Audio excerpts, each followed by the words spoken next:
So this is Steve, and I'm here with Russ Garriott, who is a planner too with the community development, and Judy Wire, who is with the Wells Street Business Corridor. We've got some exciting things going on Wells Street right now. What's going on, guys?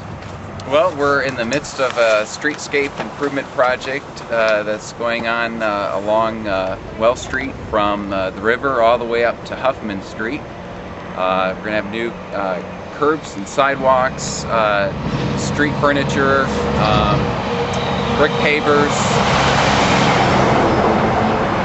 and we hope to totally transform the Wells corridor.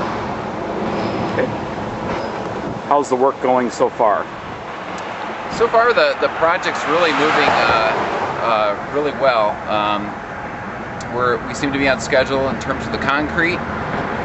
If the weather holds out, we may even be able to do the resurfacing of the street this year, which would be great. One of the last items that we'll be working on is the installation of the benches and the bollards and brick pavers. Bike racks. And the bike racks. And those might involve a little more time, but we should get it all in before the end of the year. Okay.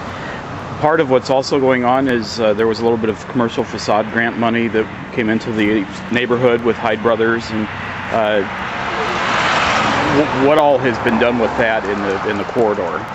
We've had some new awnings placed at Tony Henry's building, which is across from the old Freeman Jewelers building. We had G.I. Joe's, which did a total redo on their front, and Streebig Construction handled all of that. It's absolutely awesome, and it ended up using a lot of their own money and did a lot of interior work also, just to update, and it looks fantastic outside and in. And we had Sam Hyde from Hyde Brothers Books. They have new awnings, they have window boxes, and they have done a mural, Julia, and you've posted that on your blog before. It's called Share the Experience, right?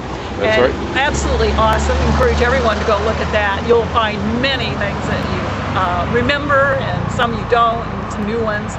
And it's tying everything together. We're going to feel a lot like a small town or a village. We're going to have a few more light poles added, and we will have some banner poles put in place that are stamped Wells Corridor, circa 1863, I believe, right? And they're colorful, they look historic, they're going to match our light poles, and they match the gingerbread or the ironwork on the old bridge. So it all ties in together, all the way from the old bridge up to Huffman Street. How did the project start, the streetscapes, and how did that really kind of begin?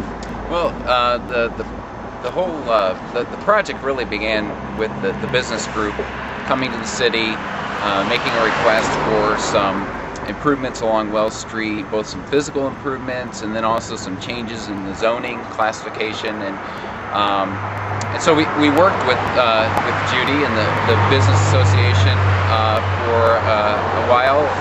It's probably 4 or 5 years, yeah. Because we started actually with the Charettes right. Up at the old villa, and that was what, 2004? 2005? Yeah. In that era. So it's been ongoing for a number of years. We've all been working together and get a focus of where we want to go with the corridor, and staff has been there for us. Russ has been terrific, giving us ideas, and you know, the architects here in town, the young architects have been good. They've given us ideas, and we're all kind of pitching in together. I think everybody has a little piece of their heart in this historic corridor. We're the second oldest business district in the city, and we want it to stay historic looking. We don't want to become a strip mall. We want to have our own charm, our own flavor, and I think that Russ has been there.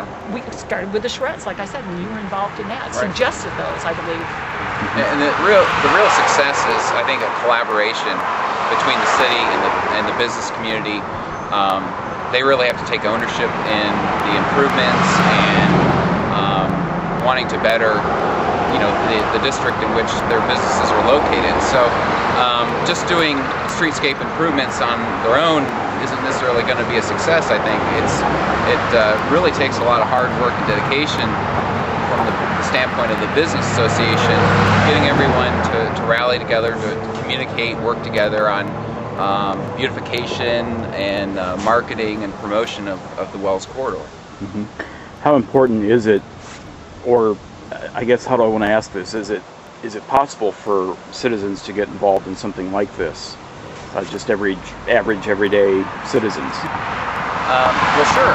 I think that one of the things that we want to promote in community development is having citizens take ownership of the area in which they live, in which they recreate, in which they do business or own business.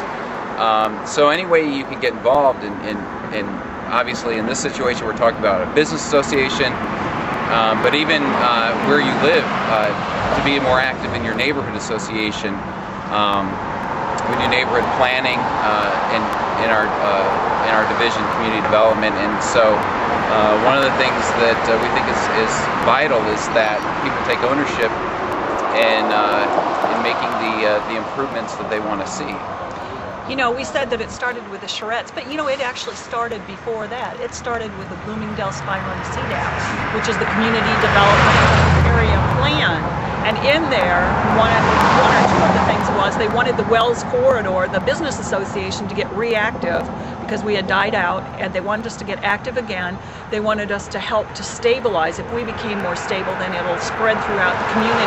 So it started back when that CDAP was written.